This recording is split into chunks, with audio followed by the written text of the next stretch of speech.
নমস্কার। বাংলা গল্পঘরের সমস্ত শ্রোতা বন্ধুদের স্বাগত জানিয়ে আজকের গল্প পাঠ শুরু করতে চলেছি। আজ আপনাদের যে গল্পটি পাঠ করে শোনাতে চলেছি আশা করি খুব ভালো লাগবে। তাহলে প্রথম থেকে শেষ পর্যন্ত শুনতে থাকুন। শুরু করছি আজকের গল্প পাঠ। সুনীল গঙ্গোপাধ্যায়ের লেখা অপয়া।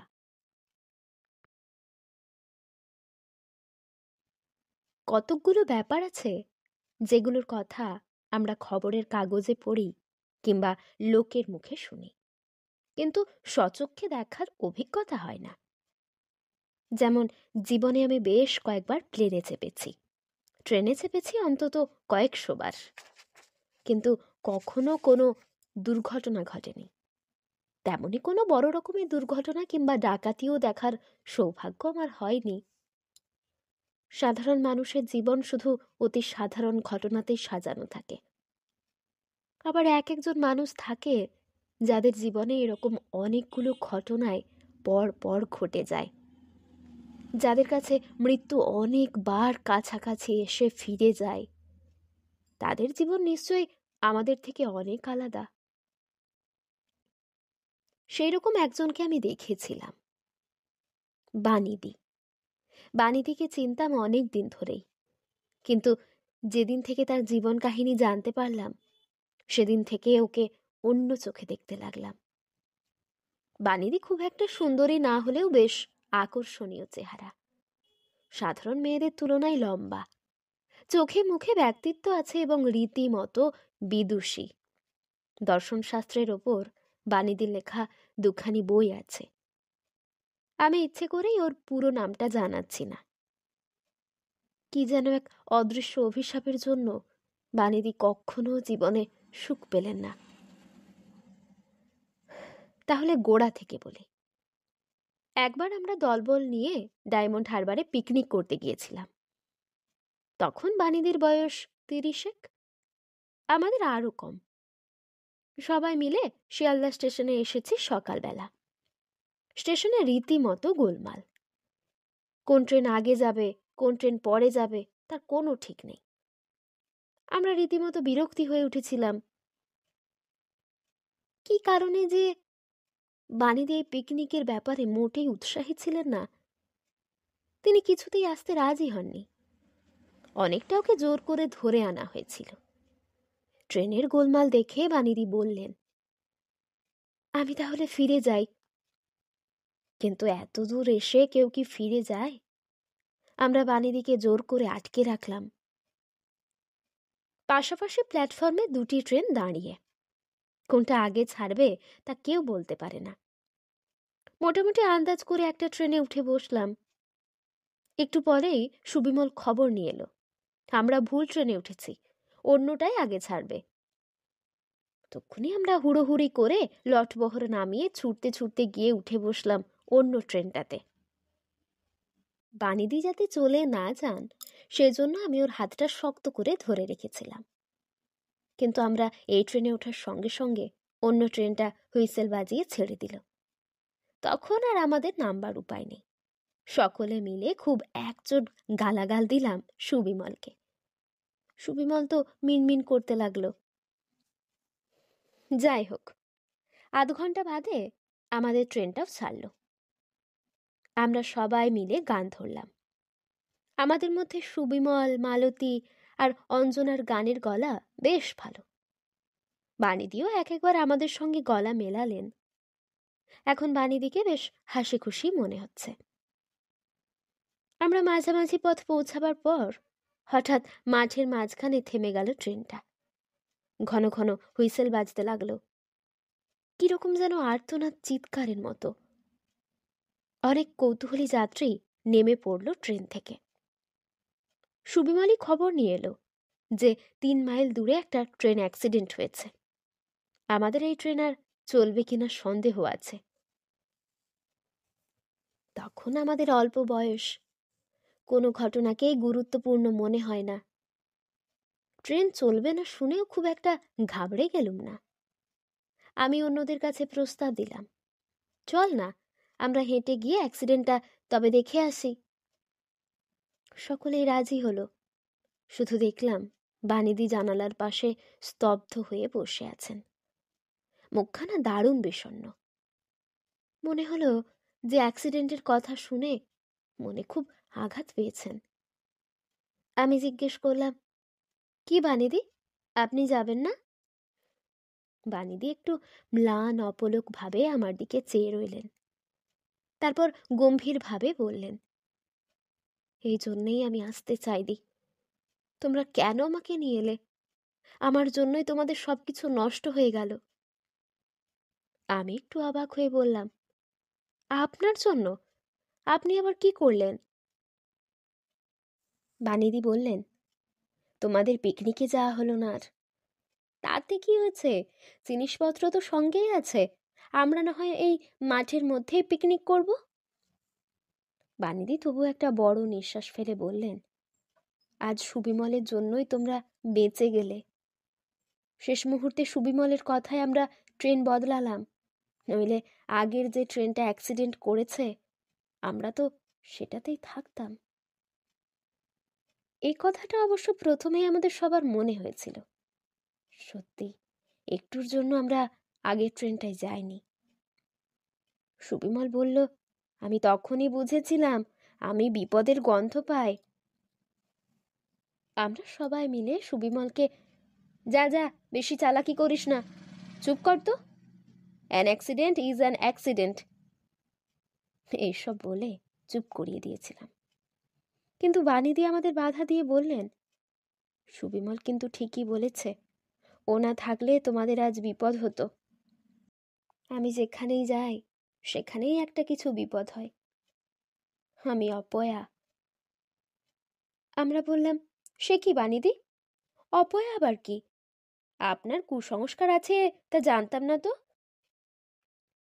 বানিদি ম্লান গলায় বললেন, আমি এই কথাটা কত দুঃখে বলেছি তা তো জানো না। কেউ কখনো নিজের মুখে নিজেকে অপয়া বলে? জন্ম থেকেই বিপদ আমার পাশে পাশে। সেই দিন আমরা বানিদির জীবনের ঘটনাটা শুনলাম। ডায়মন্ড হারবারের লাইনে ট্রেন সেদিন 6 ঘন্টা বন্ধ ছিল। আমরা সে মাঠের মধ্যে পিকনিক করেছি। শীতকাল ছিল, তাই বিশেষ কোনো অসুবিধে হয়নি। ট্রেনের কামরা ছিল, তাই আমাদের বিশ্রামের জায়গা। বানিদি জীবন কাহিনী বানানো গল্পের মতন অস্বাভাবিক, অথচ বানিদি আমাদের চোখের সামনে জল জ্যান্ত বসেছিলেন, এবং ওর জীবনের কয়েকটা ঘটনা যে সত্যি তা আমাদের মধ্যে আরো কয়েকজন স্বীকার করল, তারা আগেই শুনেছে। বানিদির শৈশব শুরু হয়েছে অদ্ভুতভাবে। বানিদি বললেন, তোমাদের মনে আছে বিহারে একবার সাংঘাতিক ভূমিকম্প হয়েছিল? সেই বছরে আমার জন্ম। সে সময় আমার বাবা মুঙ্গেরে চাকরি করতেন। আমার তখন মাত্র 1.5 মাস বয়স। সে সময় এক শেষ রাত্রে শুরু হলো ভূমিকম্প। তার একটু আগেই আমি খুব কান্নাকাটি করেছিলাম বলে আমার মা জেগে উঠে আমায় কোলে নিয়ে বসেছিলেন। একটু বাদেই ঘরবাড়ি সব কেঁপে উঠল। অনেকেই ছুটে চলে গিয়েছিল বাড়ির বাইরে। কয়েকজন আমার মাকে চেঁচিয়ে বলেছিল, শিগগির বাইরে চলে এসো। মা বলেছিলেন, খুকিকে একটু শান্ত করেই আসছি, এখন বাইরে নিয়ে গেলে আরও চেঁচাবে। কিন্তু মার সময় পেলেন না। তার কয়েক মুহূর্ত পরেই বাড়িটা ভেঙে পড়ল। সেবার হাজার হাজার বাড়ি ধ্বংস হয়েছিল। আমাদের বাড়ির ধ্বংসস্তূপ সরিয়ে দেখা গিয়েছিল বসে থাকা অবস্থাতেই মা মারা গেছেন, কিন্তু তার কোলের মধ্যে আমি তখনও বেঁচে। শেষ মুহূর্তে মা মাথাটা ঝুঁকিয়ে আমার শরীরটা আড়াল করে রেখেছিলেন। আমাকে সারা জীবন কষ্ট দেবার জন্য মা আমাকে বাঁচিয়ে রেখে গেলেন। বানিদি কথাগুলো এমন নিরাসক্তভাবে বললেন যে চট করে কোনো মন্তব্য করা যায় না। কিন্তু এই একটা ঘটনার জন্যই অপয়া বলা যায় না কারোকে। বানিদি বোধহয় আমার মনের কথাটা বুঝলেন, তাই বললেন, শুধু এই একটা ঘটনাই নয়, আমি যতবার ট্রেনে চেপেছি একটা না একটা দুর্ঘটনা হয়েছেই। এর মধ্যে বড় রকমের অ্যাক্সিডেন্ট অন্তত 4 বার। প্রত্যেকবারই আমার চোখের সামনে কেউ না কেউ মারা গেছে, কিন্তু আমার গায়ে আঁচড়টা পর্যন্ত লাগেনি।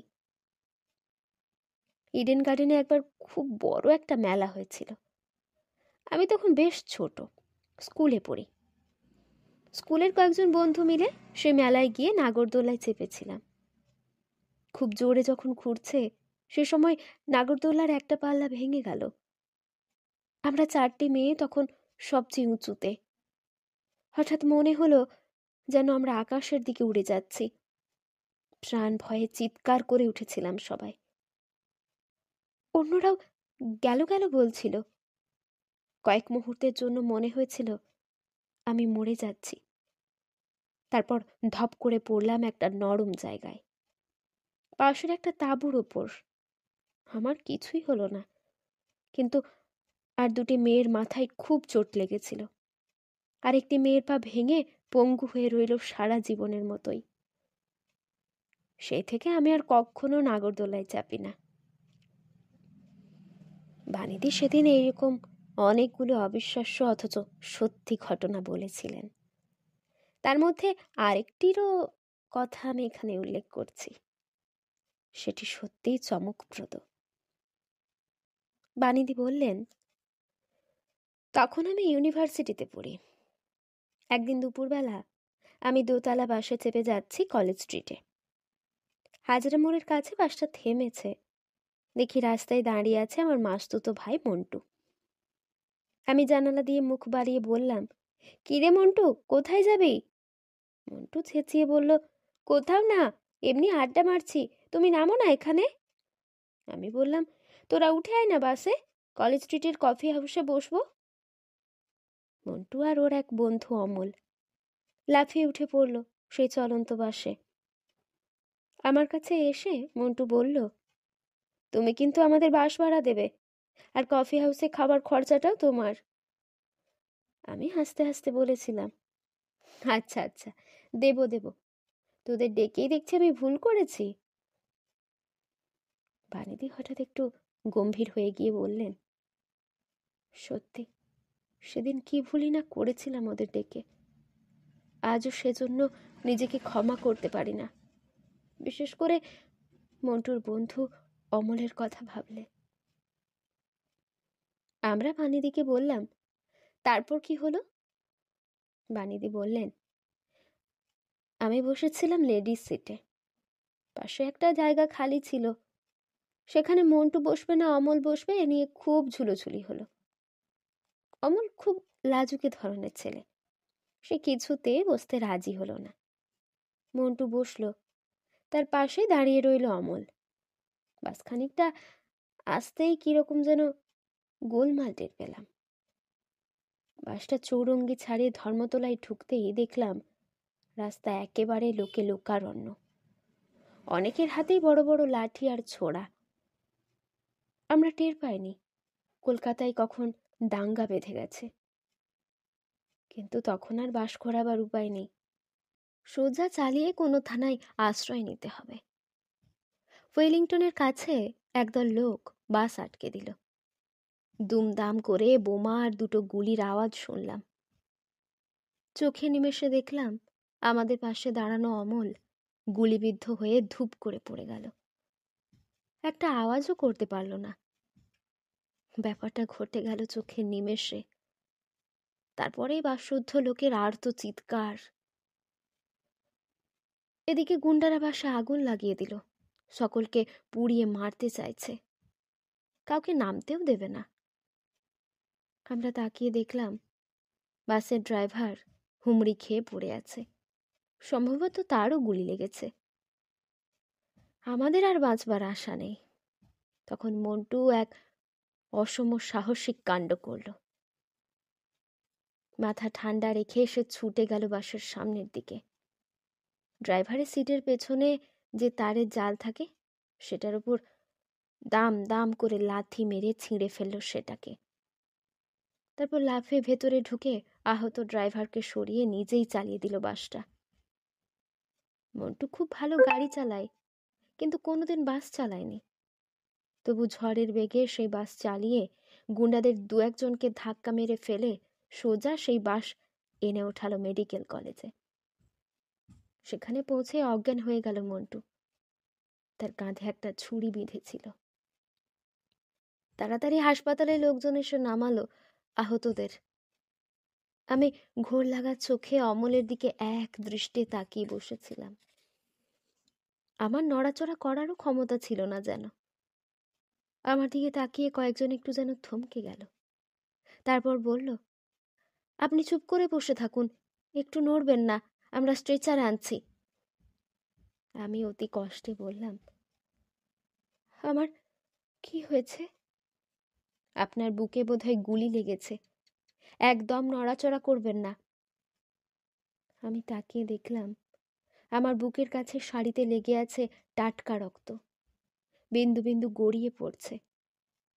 সত্যি কথা বলতে কি, রক্ত দেখে আমার বেশ আনন্দই হয়েছিল। হয়তো আমার গুলি লেগেছে কখন আমি টেরই পাইনি, কিন্তু আমি যে অন্যদের সঙ্গে দুর্ভাগ্য ভাগ করে নিতে পেরেছি, এটাই আমার আনন্দ। কিন্তু পরে দেখা গেল আমার কিছুই হয়নি। অমলের রক্ত ছিটকে লেগেছিল আমার গায়ে। অন্যান্য বারের মতন সেবারে আমার গায়ে আঁচড়ও লাগেনি। সেই দুঃখে সেবারে আমি এত কেঁদেছিলাম যে 7 দিন বিছানা ছেড়ে উঠতেই পারিনি। আমি অন্যদের দুর্ভাগ্য ডেকে আনি, তবু আমার কিছু হয় না কেন? বানিদির গলা ধরে এসেছিল, বোধহয় কেঁদেই ফেলতেন। অতি কষ্টে নিজেকে খানিকটা সামলে নিয়ে বললেন, সত্যি দুর্ভাগ্য আমার সঙ্গে ঘোরে। টাইফয়েড মেরির কথা শুনেছ তো? সেই যে মেরি নামে একটি মেয়ে যে বাড়িতেই যেত, সে বাড়িতে কেউ না কেউ টাইফয়েডে মারা যেত, অথচ তার নিজের কিছুই হতো না। আমার অবস্থাও সেই রকম। আগেকার দিন হলে আমাকে ডাইনি বলে পুড়িয়ে মারা হতো, কিন্তু আমরা বাণীদিকে সান্ত্বনা ঠিক দিতে পারিনি। কিন্তু এরপর অন্যদিকে কথা ঘুরিয়ে নিয়েছিলাম। এর কোনো ঘটনার জন্যই তো কেউ বাণীদিকে দোষ দিতে পারবে না। আমরা আধুনিক কালের মানুষ হয়ে অলৌকিক কিছু মানতে পারি না। এইসব ঘটনাকেই কাকতালীয় বলতে হয়। যাই হোক, সেবারে পিকনিকের পর থেকেই আমি বাণীদির প্রতি আকৃষ্ট হয়েছিলাম। আর যাই হোক, বাণীদি মোটেই সাধারণ মেয়ে নন। প্রায় যেতাম ওদের বাড়িতে। ওদের বাড়ির অবস্থাও বেশ সচ্ছল। ল্যান্সডাউনে বিরাট বাড়ি। বাণীদি কিছুদিন একটা কলেজে পড়াচ্ছিলেন, তারপর কি কারণে যেন চাকরি ছেড়ে দিয়ে বাড়িতেই বসেই নিজের পড়াশোনাতে মেতে আছেন। ওর এক দাদা থাকেন আমেরিকা, আর একজন দিল্লিতে। বাড়িতে লোকজন প্রায় নেই বললেই হয়। আমি একদিন জিজ্ঞেস করেছিলাম, বাণীদি, আপনি বিয়ে করেননি কেন? বাণীদি বলেছিলেন, কেন, পৃথিবীর সব মেয়েকেই কি বিয়ে করতে হবে নাকি? কত পুরুষ তো সারা জীবন ব্যাচেলর থাকে। তা থাকতে পারে, আপনার কখনো একলা লাগে না? না, আমি একলা থাকতেই ভালোবাসি। বাণীদির মতো মেয়েকে বিয়ে করতে অনেক পুরুষই আগ্রহী হবে। তার রূপ ও বিদ্যা বুদ্ধি ছাড়াও একসময় বাণীদি বেশ গান বাজনা ও গল্পে জমিয়ে রাখতে পারেন। বিয়ে করে অন্য কোথাও চলে গেলে বোধহয় বাণীদির দুর্ভাগ্যের ইতিহাসটা মুছে যেতে পারত। 2-3 বার বাণীদিকে ওই বিয়ের কথা জিজ্ঞাসা করার পর বাণীদি হঠাৎ একবার বলে ফেলেছিলেন, আমি বিয়ে করতে চেয়ে 2টি ছেলেকে মেরে ফেলেছি, তারপরও আমাকে বিয়ে করতে বলো তোমরা। কথাটা চমকে ওঠার মতো, কিন্তু বাণীদি সহজে ঘটনা বলতে চাননি। অনেক চেষ্টা করে তা জানতে হয়েছে। এক বৃষ্টি ভেজা মন খারাপ করা বিকেলে বাণীদি আমাকে বলেছিলেন, তোমাকে আমি আজ রঞ্জন আর অনুপের কথা বলছি, তুমি আর আমাকে বিয়ের কথা জিজ্ঞেস করো না। একটু থেমে বাণীদি বলেছিলেন, রঞ্জনকে আমি চিনতাম কলেজ জীবন থেকেই। রঞ্জন আমার বাবার বন্ধুর ছেলে। আমাদের মেলামেশা অনেক সহজ ছিল। আমি রঞ্জনকে মনে মনে ভালোবাসতাম, কিন্তু রঞ্জনের ছিল খুব খেলাধুলার ঝোঁক। ক্রিকেট আর ব্যাডমিন্টন খেলায় ওর খুব সুনাম ছিল। খেলার নেশাতেই ও মেতে থাকতো। হঠাৎ একদিন তার চোখ পড়ল আমার দিকে। তারপরে বিয়ের প্রস্তাব জানালো। ওর আর আমার বিয়ে হওয়াটা খুব স্বাভাবিক। কারোর বাড়ি থেকেই কোনো আপত্তি হতো না, বরং সবাই খুশি হতো। আমি শুধু একটা ব্যাপারে মনে মনে একটু অস্বস্তিতে ছিলাম। রঞ্জনের নিজস্ব একটা গাড়ি ছিল, আর ও গাড়ি চালাতো দুর্দান্ত স্পিডে। সেটাতেই আমার ভয়। আমি তো নিজেকে জানি, রঞ্জনের গাড়িতে আমি না থাকলে নিশ্চয়ই একদিন একটা অ্যাক্সিডেন্ট হবে, অথচ এ কথাটা রঞ্জনকে জানানো যায় না। প্রায়ই ও গাড়ি নিয়ে আসতো আমাদের বাড়িতে, হর্ন বাজিয়ে ডাকতো আমাকে। আমি নিচে নেমে এলেই বলতো, চলো আজ কোনো এক জায়গা থেকে ঘুরে আসি, ব্যারাকপুর কিংবা ব্যান্ডেল। আমি বলতাম, কেন, অত দূরে কেন, চলো না ময়দানে যাই। রঞ্জন তা পছন্দ করতো না। লং ড্রাইভ ছাড়া ওর ভালো লাগে না। আমি ভয়ে কাঁটা হয়ে থাকতাম। দু একদিন অ্যাক্সিডেন্টের উপক্রমও হয়েছে। শেষ পর্যন্ত একদিন ওকে বলেই ফেললাম, আমার গাড়ি করে বেড়াতে ভালো লাগে না। রঞ্জন প্রথমটা তো বুঝতেই পারে না আমার কথা, কি করেই বা বুঝবে? কোনো মেয়ে এ কথা কি বলে? তবু আমি ওকে বললাম, আমার চেনাশোনা সব মেয়েরা পায়ে হেঁটে কিরকম বেড়ায়, কিংবা ট্রামে বাসে ঘোরে, বড়জোর কখনো ট্যাক্সিতে চাপে, কিন্তু এরকম বড় লোকের মতন সবসময় গাড়ি নিয়ে ঘুরতে আমার লজ্জা করে।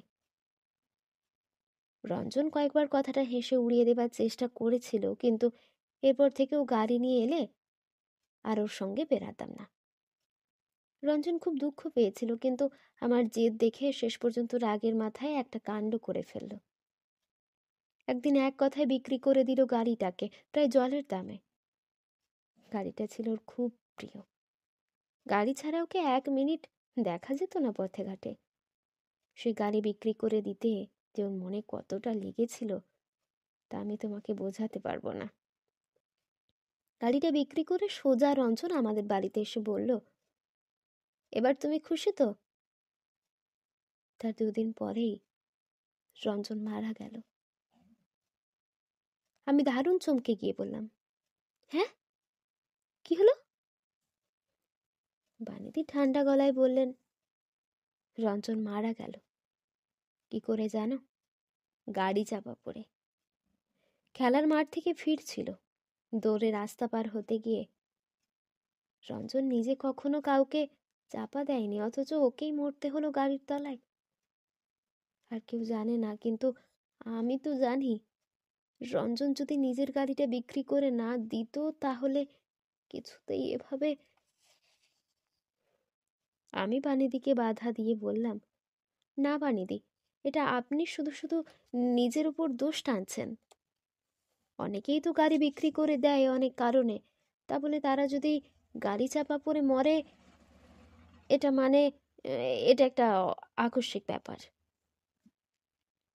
বানিদি বললেন, আমার সব ঘটনার সম্পর্কেই সবাই কথা বলে, কিন্তু আমার জীবনে এতগুলো আকস্মিক ঘটনা কেন ঘটে তা বলতে পারো? একটুক্ষণ চুপ করে থেকে আমি বললাম, তা যাই হোক, দ্বিতীয় ঘটনাটা কি? বানিদি বললেন, সেটা বলার আগে তোমাকে একটা কথা জিজ্ঞাসা করছি। তুমি আমার সম্পর্কে কি ভাবছো সত্যি করে বলো তো। আমি একটু থতমত খেয়ে বললাম, কি আর ভাববো? আমাকে তুমি ভয় পাচ্ছ না? ভয় পাবো কেন? আপনাকে ভালো লাগে বলেই তো আপনার কাছে যখন তখন চলে আসি। যাক, দ্বিতীয় ঘটনাটা বলুন। বানিদি বললেন, দ্বিতীয় ঘটনাটা প্রায় বছর 5 পরে। রঞ্জন মারা যাবার পর আমি আর কোনো ছেলের সঙ্গে তেমন করে মিশতুম না, আর কোনো পুরুষের সঙ্গে আমার ঘনিষ্ঠতাও হয়নি। আমি মন ঠিক করেই ফেলেছিলাম যে প্রেম ভালোবাসা এসব আমার জন্য নয়। কিন্তু এসব কিছু ওলটপালট করে দিল অনুপম। অনুপম অনেক দিন বিদেশে ছিল। আগে ওর সঙ্গে অল্প পরিচয় ছিল। বিদেশ থেকে ফিরে কেন জানি না ও আমাকে খুঁজে বার করলো। নিয়মিত আমাদের বাড়িতে আসতে লাগলো। তারপর একদিন বিয়ের প্রস্তাব জানালো। আমি সঙ্গে সঙ্গে প্রত্যাখ্যান করলাম, কিন্তু অনুপম একেবারে নাছোড়বান্দা। আমি কেন ওকে বিয়ে করতে রাজি নই সেই কথা ওকে জানতেই হবে, না হলে ও কিছুতেই ছাড়বে না। অর্থাৎ ওর আত্মসম্মানে ঘা লেগেছিল। শেষ পর্যন্ত ওকে একদিন সব কথা খুলে বললাম। আমি ওকে জানিয়ে দিলাম যে অন্য কারো জীবনের সঙ্গে আমি আমার জীবনটা জড়াতে চাই না, আমি অপয়া। অনুপম তো সেই কথা শুনে আরো ক্ষেপে উঠল। ও বলল, এসব ননসেন্স, তুমি বিশ্বাস করো? এইরকম কোইন্সিডেন্স তো মানুষের জীবনে হয়ই। আমারও তো কত রকম অ্যাক্সিডেন্ট হয়েছে। আমি বললাম, অনুপম, তোমার ব্যাপার আর আমার ব্যাপার একদম আলাদা। আমার কাছাকাছি যারাই আসে তাদেরই একটা না একটা বিপদ হয়। অনুপম বলল, আমি কোনো বিপদকে গ্রাহ্য করি না। মনের জোর থাকলে মানুষ সব কিছু কাটিয়ে উঠতে পারে। আমি দেখিয়ে দিতে চাই তোমার ধারণাগুলো কতটা মিথ্যে। তারপর থেকে অনুপম আমাকে নিয়ে কতকগুলো এক্সপেরিমেন্ট শুরু করলো। আমাকে নিয়ে প্রতিদিনই ট্যাক্সিতে কিংবা গাড়িতে গিয়ে ঘুরতে লাগলো, জোর করে দেখবার জন্য যে কোনো অ্যাক্সিডেন্ট হয় কিনা। সত্যিই কিছু হলো না কোনোদিন। একদিন গঙ্গায় নৌকো ভাড়া করে ঘুরে এলো আমাকে নিয়ে। ঝড় উঠল না, নৌকো ডুবলো না। কলকাতায় তখন খুব কলেরা হচ্ছে। ইচ্ছে করে রাস্তার ধারে দাঁড়িয়ে এক গাদা আলু কাবলি আর কাটা ফল খেলো একদিন। ওর কোনো অসুখ হলো না। ও আমাকে গর্ব করে বলতে লাগলো, দেখেছো তো, আমি অমর, কিচ্ছু হয় না। সেই কমাস আমার সত্যি খুব আনন্দে কেটেছিল। আমি ভাবতে শুরু করেছিলাম সত্যি হয়তো দুর্ঘটনার অভিশাপ কেটে গেছে আমার ওপর থেকে। অনুপম আমার জীবনটা বদলে দিচ্ছে। তারপর একদিন এসে বলল, তোমার উপর আর একটা এক্সপেরিমেন্ট বাকি আছে। তোমার তো ট্রেন সম্পর্কে ভয় আছে, তুমি আমার সঙ্গে ট্রেনে চেপে দার্জিলিং যাবে। আমি অবাক হয়ে বললাম, দার্জিলিং যাব? যা, তা কি করে হয়? অনুপম বলল, কেন, অসুবিধে কি আছে? বাড়িতে একটা কিছু বলে ম্যানেজ করতে পারবে না? এ কি তোমার বিদেশ পেয়েছো নাকি? অসম্ভব। কেন অসম্ভব কেন? দার্জিলিংয়ে তোমার এক মামা থাকেন না? তুমি তার বাড়িতে থাকবে আর আমি হোটেলে থাকবো। একসঙ্গে ট্রেন জার্নি, বেড়ানো তো হবে। শেষ পর্যন্ত অনুপমের প্রস্তাবে আমাকে রাজি হতে হলো। আমাদের বাড়িতে খুব একটা কড়াকড়ি নেই। ট্রেনে দার্জিলিং গেলাম, অস্বাভাবিক কিছু ঘটল না। এমনকি একদিন জিপ নিয়ে ঘুরে এলাম কালিম্পং। ওদিকটার রাস্তা তখন বেশ খারাপ ছিল, কিন্তু জিপের ড্রাইভার বলল এমন নিশ্চিন্তে সে বহুদিন চালায়নি। অনুপম গর্বের সঙ্গে আমার দিকে তাকিয়ে বলেছিল, দেখলে? আমি বলেছিলাম, না, মনের জোরটাই আসল। কিন্তু বিপদটা এলো অন্য দিক থেকে। আমি নিজের জন্য কখনো চিন্তা করি না। অনেক ঘটনা ঘটেছে আমার জীবনে, কিন্তু আমার তো কখনো কিছু হয়নি। বিপদ হয়েছে অন্যদের। তাই আমি সবসময় অন্যদের সম্পর্কেই চিন্তা করি। গাড়িতে যাবার সময় অনুপম জানালা দিয়ে সামান্য একটু ঝুঁকলেও ওর হাত চেপে ধরতাম। রাস্তা দিয়ে হাঁটবার সময় কোনো গাড়ি এলে আমি সামনে এসে দাঁড়াতাম ওকে আড়াল করে। একদিন ঘুম মনাস্টারির দিকে বেড়াতে গেছি বিকেলের দিকে। দুজনে পাশাপাশি আস্তে আস্তেই হাঁটছিলাম। চমৎকার শিরশিরে হাওয়া দিচ্ছিল। মনে হচ্ছিল এই জীবনটা কি সুন্দর। অনুপম আমার কাঁধে হাত রেখে জিজ্ঞেস করলো, তোমার সব ভয় গেছে তো? আমি বললাম, হ্যাঁ। ভালো লাগছে? খুব। এত ভালো লাগবে কখনো ভাবিনি। অনুপম একটা সিগারেট ধরাবার জন্য দাঁড়ালো। আমি একটা গান গুনগুন করতে এগিয়ে গিয়ে গেলাম অন্যমনস্কভাবে। বেশ কুয়াশা ছিল, রাস্তাটা লক্ষ্য করিনি। একটা আলগা পাথরে পা পড়তেই আমি হোঁচট খেয়ে পড়ে গেলাম পাশের দিকে। পাশে বিরাট খাদ। আমি শুধু মুখ দিয়ে অস্ফুট শব্দ করেছিলাম। তাই শুনেই অনুপম ভাবলো আমার খুব বিপদ হয়েছে। লাফ দিয়ে চলে এলো আমার দিকে।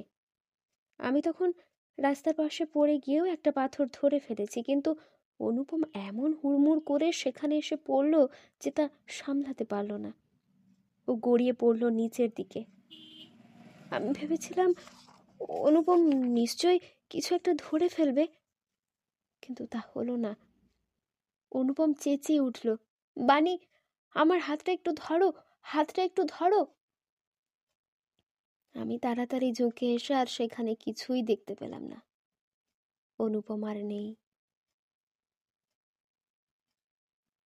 বানিদি গুম হয়ে বসে রইলেন কিছুক্ষণ, তারপর বললেন, এখনো আমার কানে সেই ডাকটা ভেসে আসে, বানি, আমার হাতটা একটু ধরো, আমার হাতটা একটু ধরো। কিন্তু আমি ধরতে পারিনি।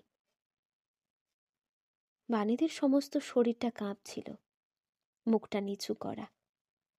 আমি গলা পরিষ্কার করে বললাম, বানিদি, আমি শুধু একটা কথা বলছি আপনাকে, এসব যাই ঘটে থাক, তবু আপনাকে এখনো অনেকে ভালোবাসে। বানিদি আমার কথা শুনে কি বুঝলেন কে জানে, তীব্রভাবে আমার চোখের দিকে তাকালেন। তারপর বললেন, সুনীল, তুমি আমার কাছে আর কখনো এসো না, কোনো দিন এসো না। আমি অপয়া, আমি সাংঘাতিক অপয়া। আমি তোমার ভালো চাই বলেই বলছি, তুমি আর কোনো দিন এসো না আমার কাছে। আমি তোমার মুখও আর দেখতে চাই না কোনো দিন। বলতে বলতে বানিদি ঝরঝর করে কেঁদে ফেললেন। আমি চুপ করে বসে রইলাম। এ সময় বানিদিকে আরো বেশি সুন্দর দেখতে লাগছে। আর কোনো সান্ত্বনা মনে এলো না। আমার হাতের ওপর ঝরে পড়েছে বানিদির চোখের জলের কয়েকটি ফোঁটা, কিন্তু না ভেবেই আমি সেই অশ্রুবিন্দু আমার জিভে ঠেকালাম। মনে হলো বানিদির চোখের জল নোনতা নয়, মিষ্টি। কেন এরকম মনে হলো কে জানে। এতক্ষণ শুনছিলেন সুনীল গঙ্গোপাধ্যায়ের লেখা অপয়া গল্পটি। এই গল্পটি আপনাদের কেমন লাগলো তা আমাকে অবশ্যই কমেন্টের মাধ্যমে জানিয়ে দেবেন। যদি ভালো লাগে তাহলে লাইক এবং সাবস্ক্রাইব করে আমাদের পাশে অবশ্যই থাকবেন। আবার দেখা হবে পরের কোনো একটি গল্প নিয়ে। ততক্ষণ আপনারা ভালো থাকবেন, সুস্থ থাকবেন, সাবধানে থাকবেন। নমস্কার।